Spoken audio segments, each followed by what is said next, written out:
Hoxe recibimos na Ferida Aberta no 36 a Miguel Ángel Gómez Álvarez, coñecido como Gus, unha das persoas que sufriu directamente a represión franquista nos últimos anos da ditadura. Foi detido por participar nas movilizacións dos 70, conducido á Dirección Xeral de Seguridade onde foi brutalmente golpeado e torturado, máis tarde chegaría ao cárcere, o illamento, pero tamén a convivencia con outros presos políticos que formaban parte da resistencia.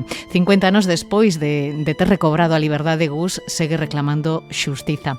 Queremos xa darlle a benvida aquí na Ferida Aberta no 36. Como estás, Miguel Ángel? Gus, moi boas. Pues bien, dispuesto a hablar contigo así todo lo que quieras. E nos encantados. Gustaríame, se che parece, que nos trasladáramos a aquela España franquista na que naciches, na que medraches, na que fuches tomando un pouco de conciencia política, non? Cando e como comezaches a implicarte na loita antifranquista? Bueno, pues yo bastante joven, o sea, a mí me expulsaron del colegio donde estudié el bachillerato, porque era un colegio de la iglesia, de curas, del Corazón de María, sí, de curas y tal, ¿no? Y estuve allí interno, y en sexto ya me expulsaron. O sea, aquello era peor, es como la cárcel. Después de haber estado en la cárcel que estuve y eso y tal, pues aquella experiencia también me marcó bastante, porque pues era un régimen así tal, pues muy sin ninguna libertad. Y a mí eso no, y luego incluso sufrí con 11 años un acoso de estos así y tal, sexual, ¿no? Por parte de uno de los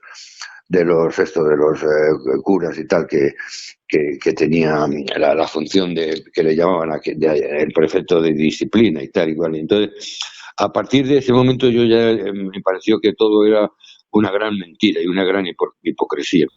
Pero no tenía educación política, no tenía conciencia, o sea, no había conocido todavía el tema de la...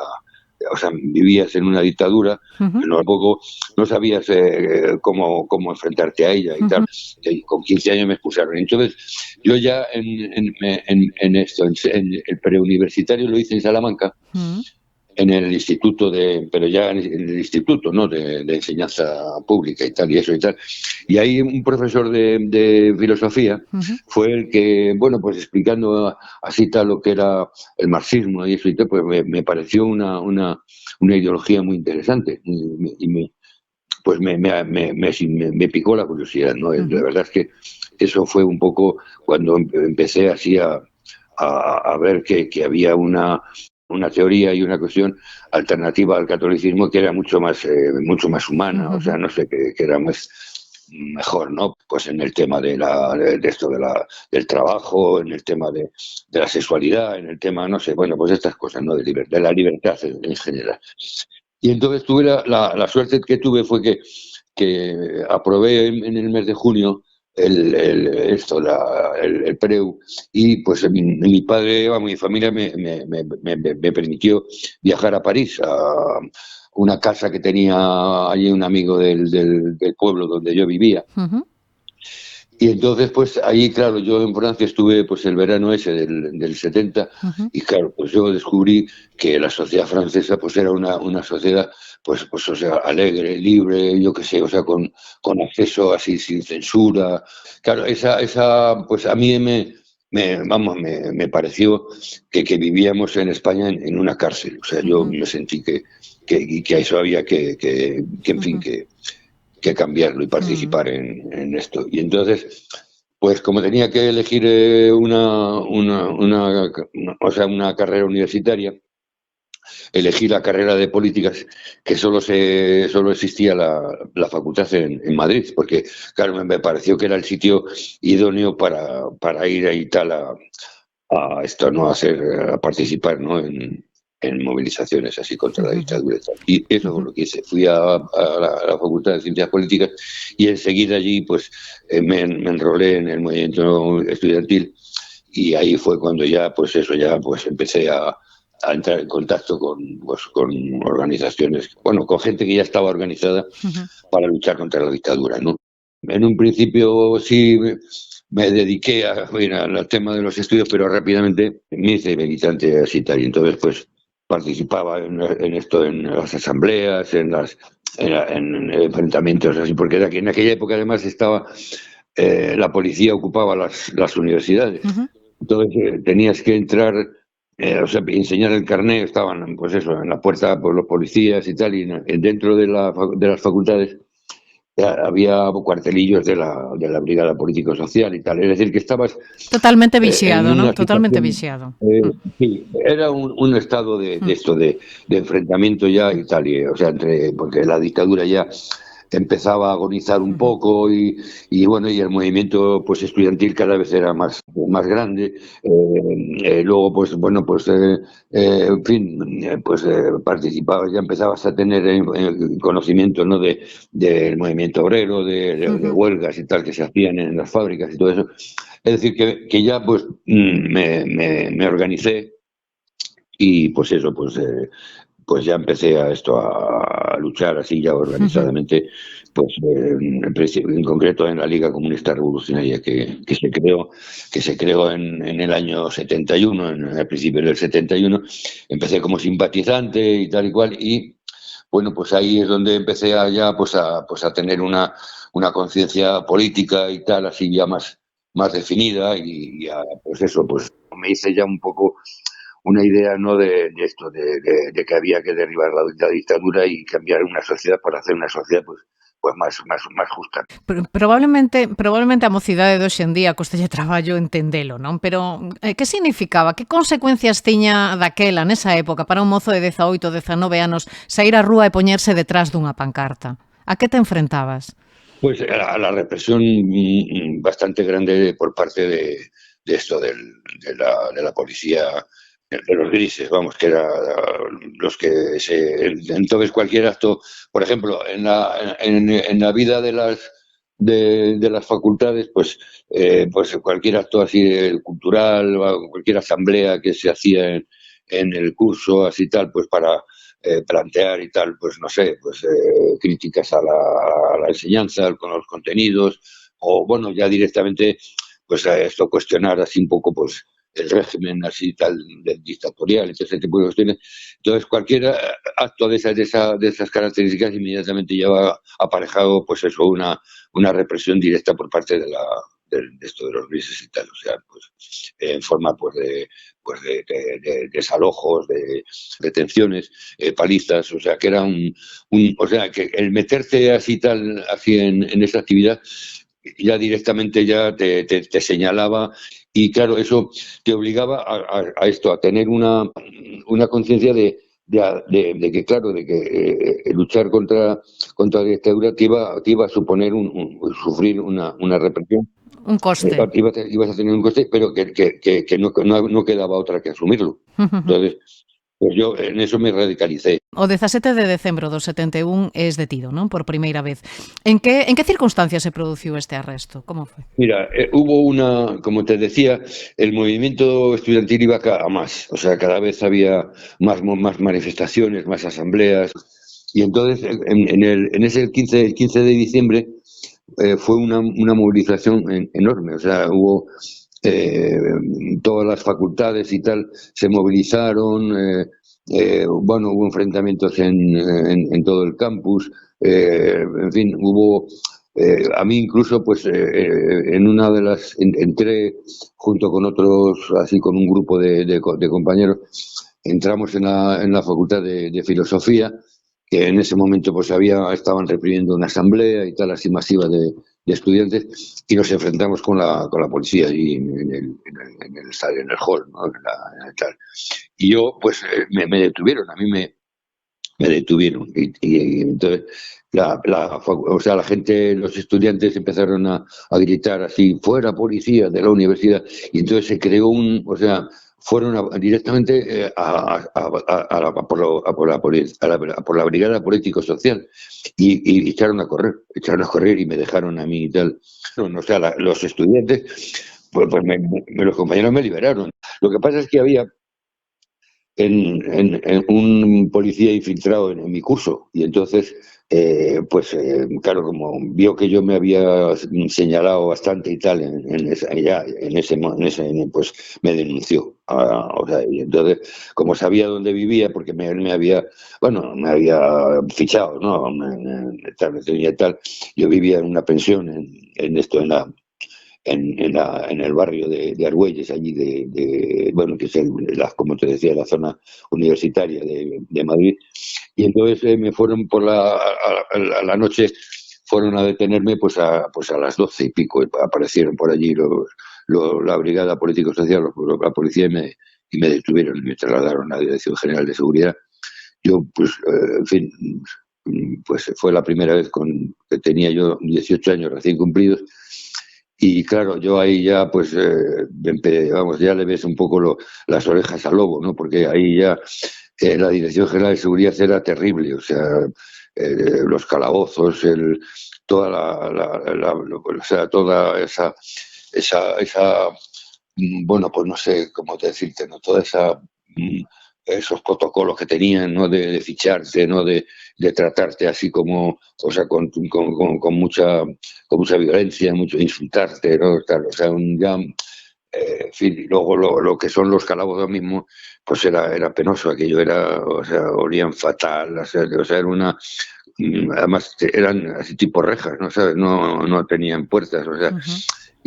bueno, pues ahí ya empezó, claro, pues te subían a interrogar y a mí pues querían que, en fin, bueno, más que interrogarme, querían que yo declarara que había participado así, pues eso, en los enfrentamientos, ¿no?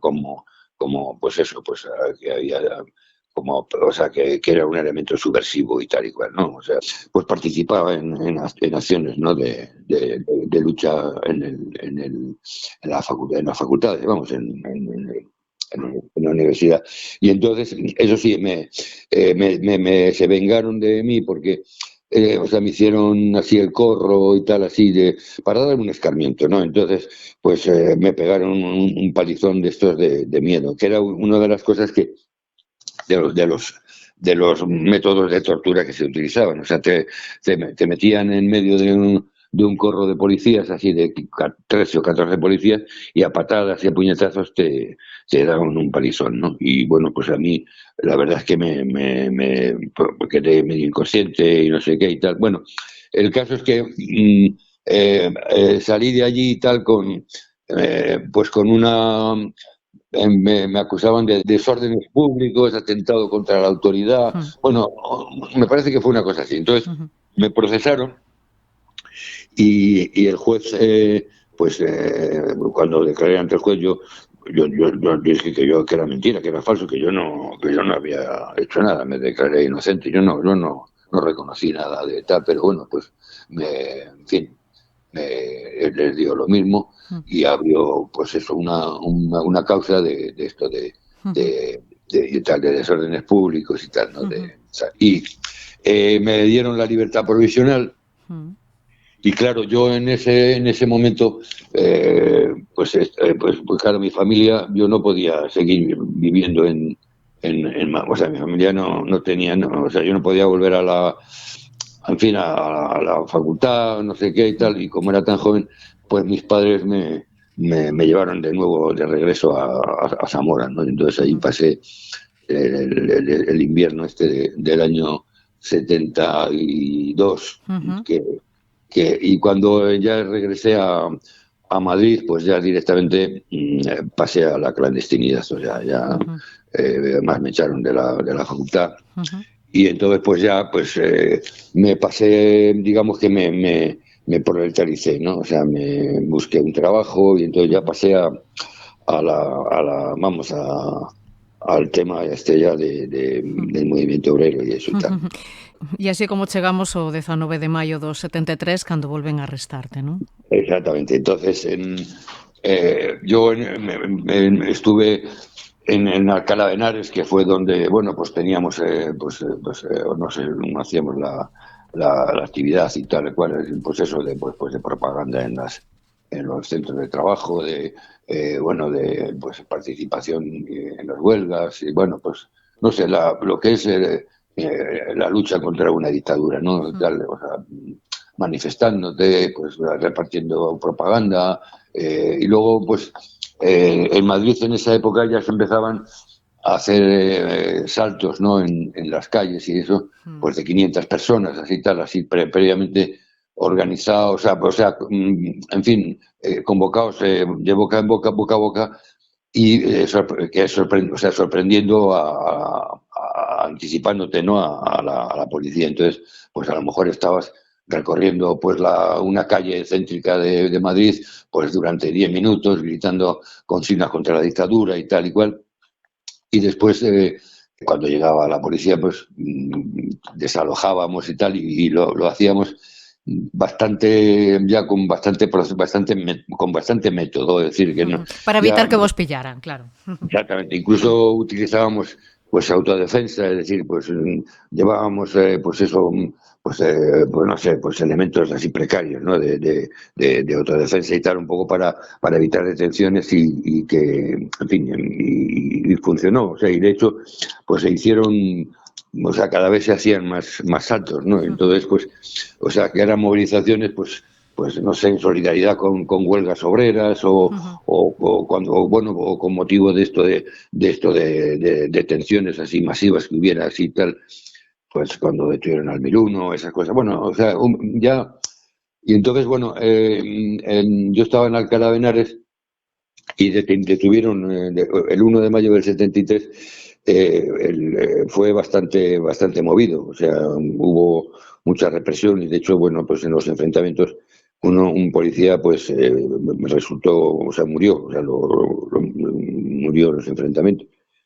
Y un compañero que vivía conmigo y que era de la organización, lo detuvieron pensando que había participado directamente en esas movilizaciones, que nosotros no participamos. O sea, eso lo había hecho más el FRAP, nosotros no habíamos participado en esa cuestión. Pero bueno, pues a él lo detuvieron así y tal, y le sometieron a una tortura bastante grande. Le colgaron de los pies en la Dirección General de Seguridad, así tal, boca abajo, o sea, con los pies, o sea, suspendido. Y como era de mi célula, pues yo tenía concertada una cita con su mujer para ocuparme de la defensa, ¿no? De buscar un abogado y tal, un poco para ayudarle lo posible, ¿no? Y pues cantó la cita esta, le sacaron la cita, porque, bueno, pues por una llamada de teléfono que hizo a una... Bueno, entonces, bueno, a mí, yo pues en esa cita, cuando me presenté y tal, pues estaba así tal, había 5 o 6 policías, no me acuerdo exactamente el número, y ya me detuvieron. Yo no presenté resistencia, pero al meterme en el coche policial, pues se hicieron un lío, y yo me quedé solamente con 2 sujetándome, no me habían esposado, y me quedé sujetado por 2. Entonces, pues les di un empujón una a cada uno, y salí corriendo, pues era la Plaza de España, y bueno, corriendo a toda la pastilla y tal, ¿no? Y la verdad es que pensé que había conseguido zafarme, ¿no?, y escapar, pero porque no. me olió muy mal. Yo no sabía qué es lo que había detrás de esa detención, pero me pareció que había algo gordo, ¿no? Sí. El caso es que pues la fuga pues duró así como un cuarto de hora.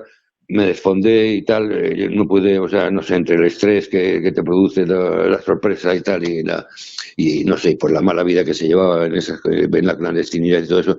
El caso es que volvieron otra vez a detenerme, ¿no? Me volvieron a detener, y entonces ya me dieron allí en medio de la calle un palizón de estos bastante grande. En fin, me trataron como si fuese un animal, o sea, bueno, mientras venía el coche policial para trasladarnos, pues a la gente que pasaba le decía, no, estamos pegándole porque es un rojo y tal, ¿no? Le pueden ustedes también participar para patear, porque esta gente hay que acabar con todos y estar con todos ellos, y no sé qué, bueno. Y me esposaron. Cuando llegó el coche policial, me metieron en el maletín con las esposas al máximo, apretadas al máximo, y bueno, pues ya en la Dirección General de Seguridad, nada más llegar, ya aquello ya fue había mucha gente detenida, habían detenido estaba a tope de los calabozos, estaba mucha gente y tal. Y además gente que se quejaba, se lamentaba, o sea, lo oías lamentos y no sé qué. Y entonces, pues a mí empezaron ya a interrogarme, ya, claro, ya me iban a por mí como miembro organizado, ¿no? Ya sabía que estaba organizado y tal igual. Y entonces lo que querían era que cantara, ¿no? Pues que delatara esto, pues bueno, pues a camaradas, ¿no? De la liga y tal, y de todo ese rollo. Entonces, pues empezaron a torturarme y durante 7 días pues las pasé canutas, ¿no? O sea, porque me sometieron a todos los formatos así de tortura que utilizaban, ¿no? Pues el pato, que es andar en cuclillas con las manos detrás de esto de las piernas, así a gatas y tal, durante, pues eso, pues mucho tiempo, ¿no? O sea, no sabría decirte, pero más de hora, o sea, más de 1 hora, más de 2, así tal, y que además golpeándote al mismo tiempo en fin, que ahí ya empiezas, ya pierdes toda o sea, te deshumanizan por completo, ¿no? O sea, pierdes la dignidad humana, o sea, te tratan, o sea, como te sientes así, pues eso, en fin, que estás en manos de esto, o sea, y que te pueden hacer cualquier cosa porque tienes una indefensión absoluta y temes en fin, que pueda, o sea, pues en un momento dado, pues, en fin, hacerte muchísimo daño. Claro, non sei se en algún momento pensaches eu de aquí non saio vivo. Pues mira, eso me pasó, no sé qué día fue de los 7 que estuve. Entraron en la oficina donde entraron Billy el niño y otros 2 policías, ¿no? Con la pistola en mano, así tal, diciendo que me iban a matar, que se habían sublevado, que habían encerrado en su despacho al director general de seguridad, que se habían hecho cargo de todos los policías de la brigada político-social de la dirección general y que, o sea, que iban a liquidarnos, ¿no? Y entonces, pues a mí me agarró el niño, me empezó a golpearme así tal de rodillas en las nalgas, o sea, de una manera tan salvaje que me estallaba la cabeza, o sea, era una cosa insoportable, la verdad. Y ahí fue donde, o sea, pedí que pararan porque no aguantaba más, o sea, ahí fue cuando sentí que me podían matar, o sea, la verdad es que fue o sea, me derrotaron. Ahí me sentí derrotado como persona y como ser humano y como militante revolucionario, ¿no? O sea, lo que pasa es que como había tantos detenidos, pues a mí me dejaron ya tirado en el suelo, dije, pues pensando, ¿no? Pues que ya habían, en fin, que me habían domado, ¿no? Por así decir, no sé cómo decir. Entonces, pues yo me pude recuperar así un poco y tal, y ya pues cuando volvieron yo ya me seguí negándome a colaborar. y a colaborar. Y entonces, pues continuaron las torturas, o sea, que también, por ejemplo, te hacían el quirófano, te ponían encima de una mesa y 2 te agarraban, o sea, con la mitad del cuerpo suspendido, ¿no? Fuera en el aire, ¿no? Te agarraban así 2 policías por la espalda y los pies o sea, otro policía te agarraba los pies y un cuarto te golpeaba en el pecho con mucha fuerza y, o sea, te quedabas sin aire, o sea, realmente, o sea, te podía dar un ataque así tal, al corazón, no sé, era muy terrible, ¿no? Aquello era. Y luego la tortura de los pies, o sea, los pies era otra de las formas de tortura que, o sea, te agarraban, o sea, sentado, te sujetaban los pies dos policías y un tercero te golpeaba seguido con las porras en la planta de los pies. Y bueno, al principio parece que los pies que son insensibles, pero pasado o sea, al cabo de un rato es horrorosísimo, se te inflaman, o sea, tiene un nombre, yo no me acuerdo del nombre que tiene. Es un sistema de tortura que se aplicaba mucho en esos años y era, pues, lo combinaban con esto, con golpes en los glúteos, o sea, también de rodillas, y claro, llegaba un momento que no podías estar ni de pie ni sentado, o sea, o sea, te tenían que llevar o sea, tenían que cargar así, Sí, llevarse de una para un otro, lombo. pues, o sea, con los brazos y tal. Y bueno, pues llegabas a los calabozos bueno, en alguna ocasión, pues yo noté que, o sea, los grises, que eran los que se encargaban de esto de los calabozos y tal, ¿no? Tal, pues comentar que no había derecho a tratar así a jóvenes, así, o sea que era un poco exagerado, ¿no? La represión, o sea, que se practicó en ese tiempo, ¿no? Luego otra de las torturas era te ataban a un radiador, o sea, de pie, así tal, o sea, con una esposa en el radiador, así con tal, y estabas así de pie, pues horas y horas y horas, no podías apoyarte en la pared, que es lo que le llaman la tortura del sueño, que o sea, no podías, o sea, bueno.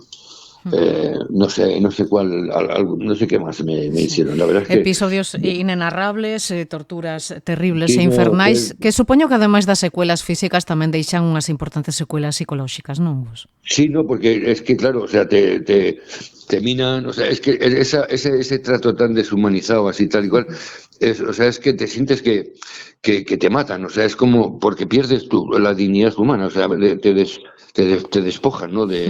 Y eso, pues yo lo tengo así un poco comparado con la muerte, o sea, porque la muerte cuando te matan, pues acaban contigo, ¿no? Y ya pues, dejas de existir.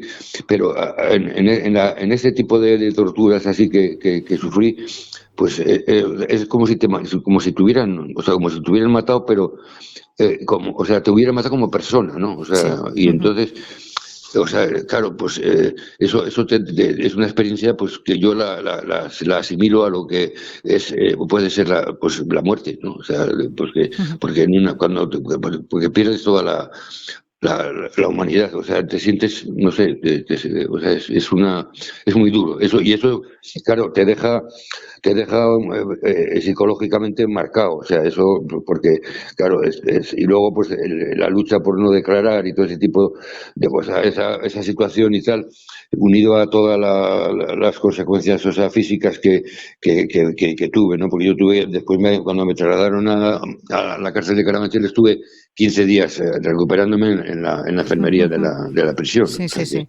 Tras esos episodios, como di, se comezou o teu periplo, non? Por varias prisións franquistas, Carabanchel, Segovia, Zamora. Non sei como era a vida dentro daquelas prisións, Gus. Bueno, en la cárcel de Carabanchel, aunque no se reconocía el estatus de preso político, ¿no? Pero bueno, la lucha de los presos políticos había conseguido que se concentraran en una galería, en la tercera galería de la cárcel, y entonces, pero era únicamente los que procesaba el Tribunal de Orden Público. Y bueno, pues habría en esa galería, pues no sé, habría pues a lo mejor unos 50 o 60 presos y tal, pero a mí me procesaron por el Tribunal Militar. Y entonces, al procesarme por el Tribunal Militar, acusado de terrorismo, pues me metieron en el reformatorio, o sea, porque no tenía 19 años, y el reformatorio era algo terrible, porque el régimen así tal carcelario lo llevaban los líderes de las bandas juveniles, o sea, que colaboraban con los funcionarios de prisiones para mantener, bueno, pues la disciplina, ¿no? Y porque eso, entonces, yo ahí, o sea, estabas siempre, pues eso, pues te tienes que enfrentarte físicamente porque venían y tal un poco a abusar de ti y tal. Y bueno, pues estábamos en el reformatorio unos 15 o así 16 procesados por el Tribunal Militar, que era la gente que habían detenido como consecuencia de esto, de los enfrentamientos que hubo el 1 de mayo y de la muerte de aquel policía, porque mi paso, o sea, yo tuve o sea, mi paso por la Dirección General de Seguridad fue porque los sociales, no, la policía quiso hacer una venganza, o sea, pues, se comportó de manera, pues eso, vengativa de todo, ¿no? Entonces, bueno, allí en el reformatorio, ya te digo, coincidimos un grupo así, pues de 20 personas y tal y cual, así todos muy jóvenes y tal, y pues empezamos en fin, pues a organizarnos, a defendernos unos a los otros y tal de esas actuaciones. Vivíamos al límite, ¿no? O sea, bueno, pues con enfrentamientos físicos. Luego era estar todo el día en el patio. O sea, la celda te sacaban por la mañana y ya no podías volver a la celda hasta por la noche, ¿no? Entonces la vida era pues así en el patio y tal, excepto las horas de la comida, ¿no? O sea, de la comida y de la cena. Y entonces, pues, para descabezar, se organizó un pequeño movimiento y para descabezarlo a mí me trasladaron a otra galería. Y bueno, una galería que era así, bueno, vamos, que no había tanta represión así tal y tal. Y bueno, pues, pero yo seguí manteniendo contacto con los compañeros del reformatorio porque estaban completamente aislados. Y entonces yo hacía un poco de enlace entre la tercera y el reformatorio, porque la reivindicación en ese momento que queríamos es que nos unificaran, que nos llevaran a la tercera, ¿no? Con el resto de presos políticos y porque en la tercera pues el régimen era más, o sea, había más autonomía, ¿no? O sea, la gente, o sea, los presos podían estar en las celdas, bueno, la comida ya con la solidaridad exterior, pues bueno, pues ya se comía, pues eso, al margen del rancho, ¿no? De la prisión, en fin, había, pues eso, pues... en fin, un régimen carcelario más pasable, ¿no? Sí. Y lo que buscábamos era que nos trasladaran a la tercera galería, ¿no? Y a mí me pillaron en un encuentro así de esto con compañeros del reformatorio y de la noche a la mañana me trasladaron a la séptima galería, que la séptima galería era la de la que tenía el régimen más extremo de disciplinario, ¿no? De la prisión, donde estaban pues eso los procesados por en fin, asesinatos, delitos de sangre, sí, delitos así tal, y había luego por las grandes mafias, ¿no? Del tráfico de drogas y tal igual. Y bueno, pues estábamos allí, coincidimos en la séptima, pues un pequeño grupo de 7, 8 compañeros y teníamos que estar continuamente juntos porque, pues, en fin, pues estabas espuesto en fin, a represalias, o sea, seguía la represión. Es decir, no era simplemente estar en la cárcel, sino que estabas allí tal, pues, en peligro de sufrir, pues provocaciones. Por parte de los propios compañeros, claro, de cela, ¿no? Por los otros presos y de los funcionarios. Porque allí los funcionarios ya por las noches y tal torturaban a presos, ¿no? Y escuchabas gritos y tal. Y yo, pues a mí ahí en esta galería sufrí la primera, sanción de celas de castigo. Estuve 7 días así aislado y tal en una celda de estas, un calabozo de estos así de tipo Edad Media, ¿no sabes? Y tal, que te ponían por la noche tenías un colchón, te metían un colchón, pero el resto por la mañana te lo quitaban y tenías que estar todo el día pues moviéndote de pie y tal, no te dejaban ni siquiera sentarte. Bueno, era una situación extrema. Yo, la verdad es que se pasaba. Dentro de la cárcel hay otra cárcel, que es la de las celdas de castigo, que es el dejarte en la más absoluta soledad y otra vez en la más absoluta indefensión. Es decir, que te sientes que estás sometido a unas condiciones pues muy extremas, ¿no? De tal. En total, ¿cuánto tiempo estiveches encerrado? Yo en total estuve en Carabanchel, estuve 2 años. Y después en Segovia estuve 1 año, que fue la época esta coincidió con la fuga. Con la fuga de Segovia, ¿no? En la que participaches, ¿no? De alguna manera. Sí, yo no... Hubo 2. Yo a mí me trasladaron, cuando me procesaron ya me metieron 7 años en total. O sea, entre la primera y la segunda detención, pues acumulé una condena de 7 años, ¿no? Cuando se inhibió el tribunal, el juzgado militar, y me procesó el Tribunal de Orden Público. Entonces, cuando me procesó el Tribunal de Orden Público, ya me trasladaron a la tercera galería. Y en la tercera galería estábamos, pues eso, como te digo, pues 60 o 70 presos políticos y, bueno, el régimen era bastante, bueno, pues bastante autónomo, ¿no? Incluso, pues, los recuentos y todo eso, pues los hacía un preso político y tal. Podías estar en las celdas el tiempo que querías, en fin, que había, solo tenías el problema de por la noche que te encerraban. Podías estar en una celda individual o acompañado de otros o junto con otros compañeros. Luego ya allí había bueno, pues pues yo, pues eso, ya te organizaba. Ya de mi organización había 20 compañeros, 20 camaradas, y ya pues eso, hacías reuniones, ya te formabas, estabas en contacto con la calle a través de los abogados. En fin, eso ya fue más llevadero, o sea, esa experiencia fue más llevadera. Pero yo me metía es que era muy fácil meterte en lío, ¿sabes? Porque como estaban siempre, o sea, a mí con un funcionario tuve una bronca y tal por una tontería y eso y tal. Y entonces pues me clasificaron en primer grado y la clasificación, o sea, en aquella época te clasificaban por grados, ¿no? El primer grado era el extremo, el más duro, pero para los penales así y tal. El segundo grado era así en cárceles más pacíficas, o sea, menos duras.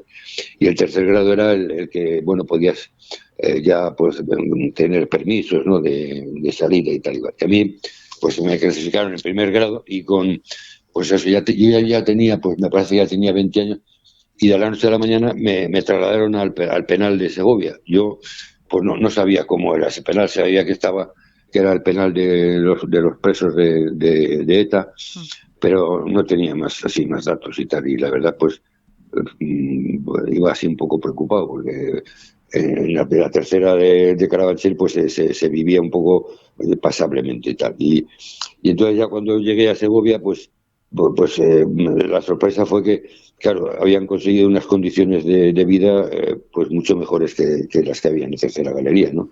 Y entonces, pues de mi organización había 20 compañeros que eran la liga se fusionó en el año 73 pues con una escisión de ETA, que fue la sexta asamblea, que abandonaron la lucha armada y tal y cual, y entonces pues decidieron pues participar en esto, en la lucha contra la dictadura, pero ya por medios políticos, ¿no? Por medios de lucha de clases, ¿no? Y entonces pues me informaron de que estaba preparando una fuga y tal y cual, y pues fue eso pues bastante bueno, espectacular, vaya. Sí, pues fue una alegría, ¿no? La verdad, porque... Sí, eran 29 presos, ¿no? Y al final conseguiron fusil 4, ¿no? No, pero esa fue la segunda. Esa fue la segunda. De la que te cuento es la primera. En la primera se llegó a conseguir acceder al desagüe, ¿no? A la alcantarilla, que había una alcantarilla que recorría el subsuelo de la prisión, y entonces pues esa alcantarilla daba al exterior, ¿no? Entonces con una pequeña reja que se limó y tal y cual. Y bueno, pues eso se consiguió, y nos íbamos a fugar 50 y tantos, o sea, en el 75, en julio del 75. Y yo ya se había hecho ya la documentación para tener carnets falsos, ¿no? Documentación falsa. Yo había hecho ya también el recorrido para medir los tiempos, ¿no? De esto de salida, ¿no? Y tal, estaba todo preparado.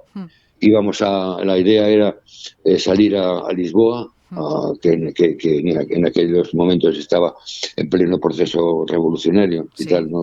Tras la revolución de los Carabeis, sí, la revolución de los Carabeis. Y entonces lo que pasa es que casi, bueno, en vísperas de esto, de marcharnos de allí, cayó el Comando Madrid, porque esa fuga se estaba haciendo en colaboración de esta política militar y el CRETAS, esta asamblea, ¿no?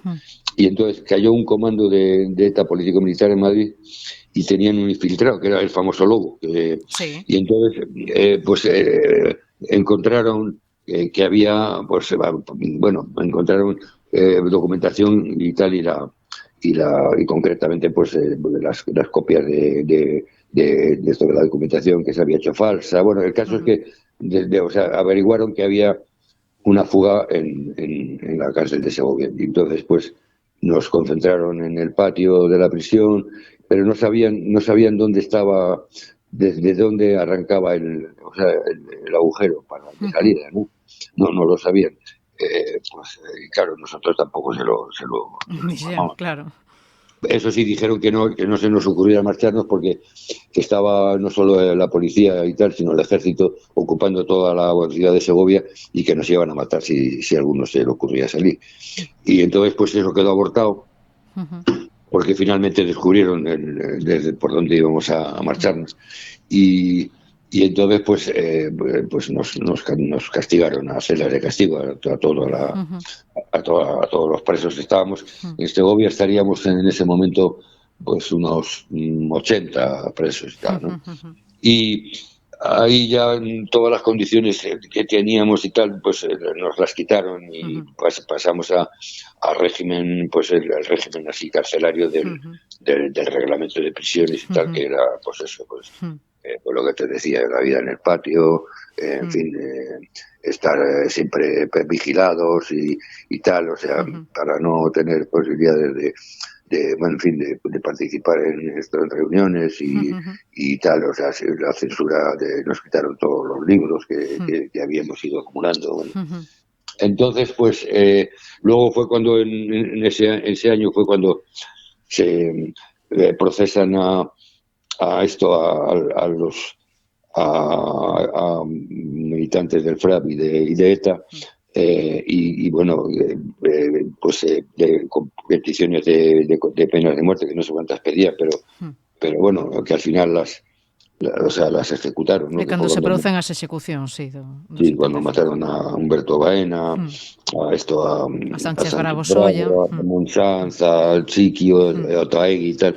Y entonces nosotros nos declaramos en huelga de hambre pues a principios de septiembre, y pues estuvimos en huelga de hambre pues hasta después de que se produjeran los crímenes, los asesinatos, así, los fusilamientos, y fue una huelga de hambre pues de 30 días, o sea que bueno, y cuando salimos de esto, porque nos castigaron a ciudad de castigo y tal, y cuando salimos a principios de octubre, no, bueno, a mediados de octubre, una cosa así, me parece que salimos, fue ya cuando pues, empieza ya el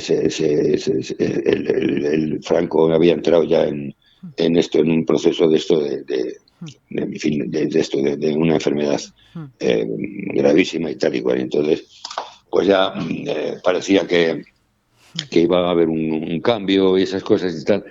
Y pues seguimos así, pues con bastante ilusión y tal, un poco las noticias de televisión, ¿no? De la enfermedad del Claudillo, no sé si entonces. Sí, pero ainda pasarías algún tempo máis en prisión ata o 20 de maio do 76, Sí, creo, porque non? yo a mí tenía una parte, o sea, hubo un indulto cuando ocupó, después de la muerte de Franco, ¿no? Cuando subió bueno, la jefatura del Estado la ocupó el rey, el heredero, ¿no? Que había dejado.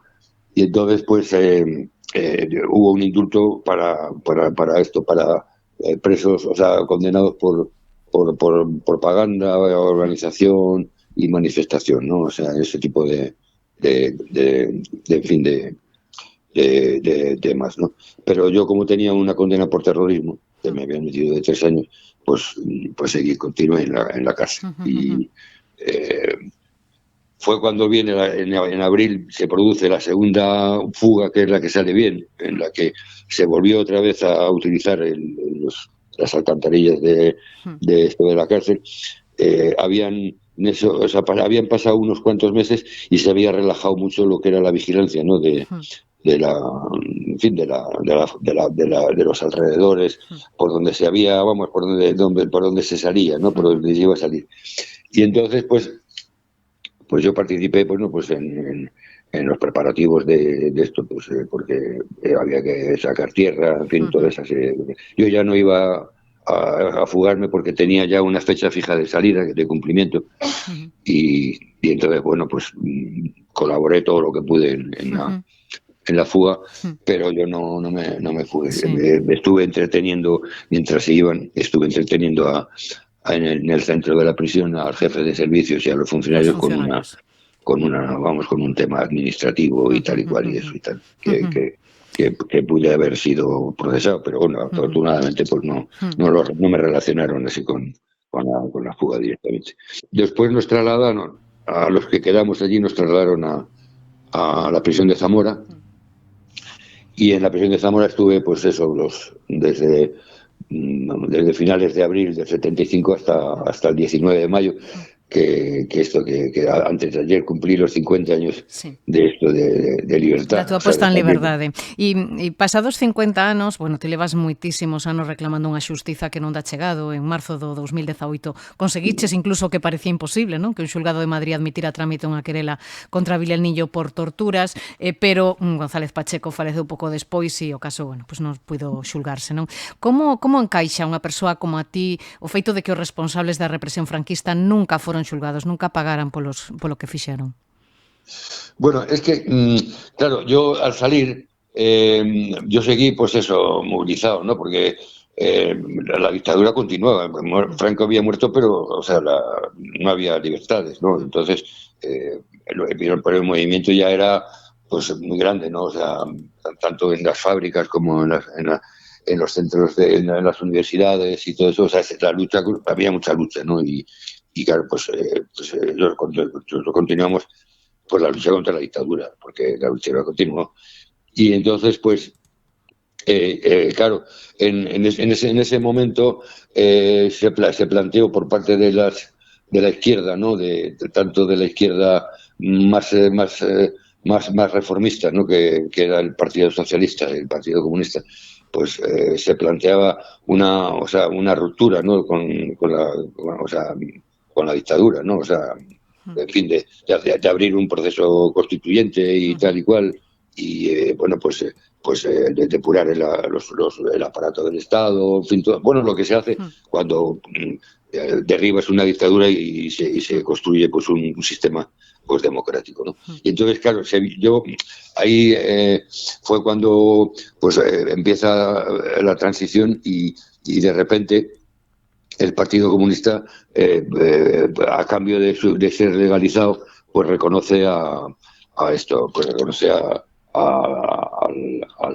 la monarquía, reconoce la bandera, reconoce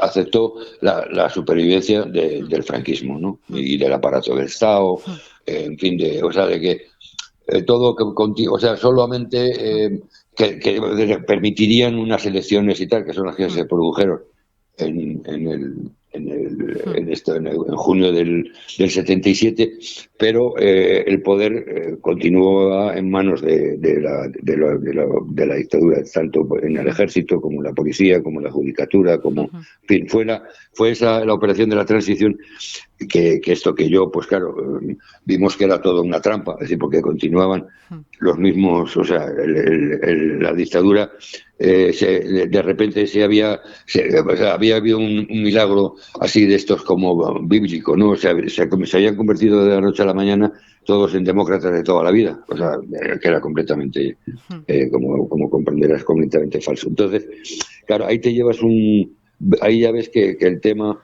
es que hay una continuidad, ¿no? del franquismo, así disfrazado de democracia, y que fue la transición, que no fue en absoluto, pues, ni como ya te comentaba, pues ni idílica ni pacífica, porque en ese periodo, o sea, hubo 300 muertos. El primero fue precisamente Teófilo del Valle, que me comentabas antes, y tal, pero en fin, tanto bueno, pues fueron los crímenes de Vitoria y tal, cuando mataron a 5 trabajadores en una asamblea, en el desalojo de una asamblea de obrera y tal, de una huelga que había en la ciudad y tal, así, una huelga general, ¿no?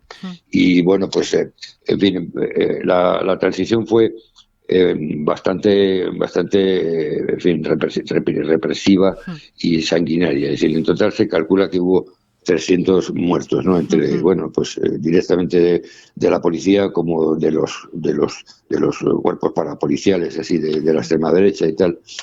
Y, en fin, claro, luego después del golpe del Estado del 71 y que gana las elecciones el Partido Socialista, pues parecía como que se iba, en fin, a cambiar un poco el panorama, pero claro, el Partido Socialista había, junto como el Partido Comunista, habían aceptado esa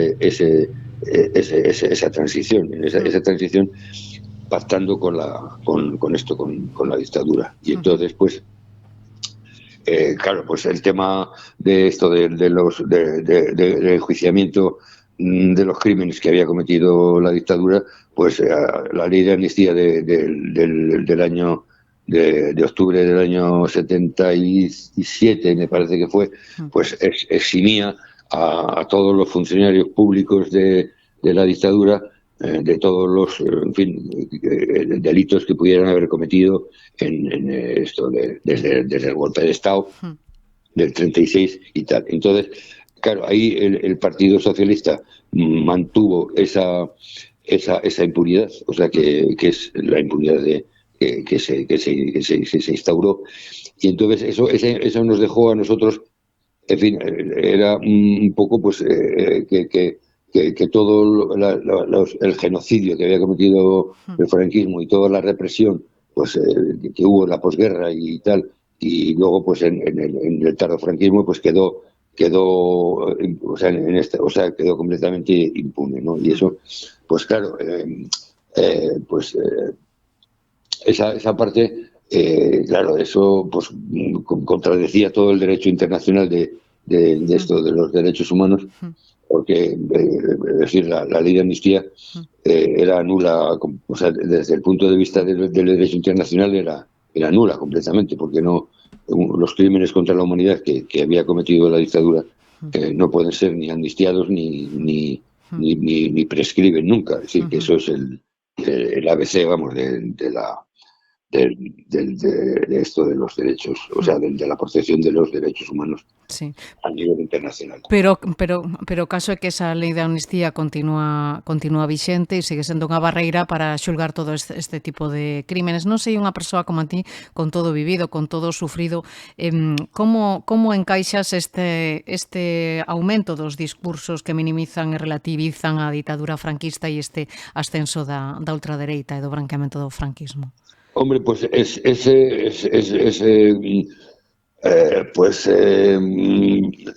francamente preocupante, ¿no? Pero al mismo tiempo es que como el franquismo quedó en la sociedad, o sea, porque no hubo una ruptura con el franquismo, no hubo una condena así de la dictadura, así expresa y tal y cual.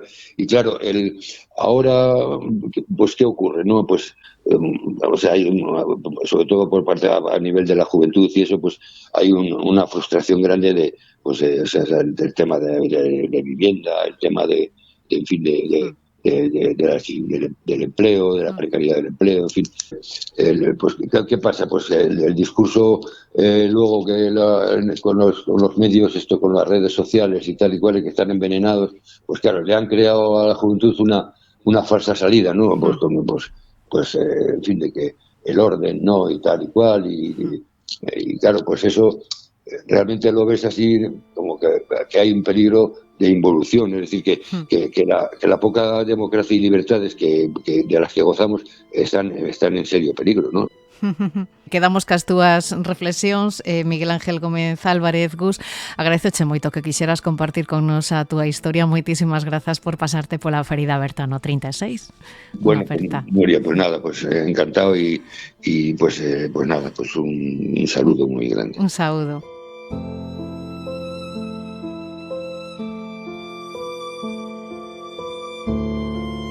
A Ferida Aberta no 36, un podcast de Nuria López.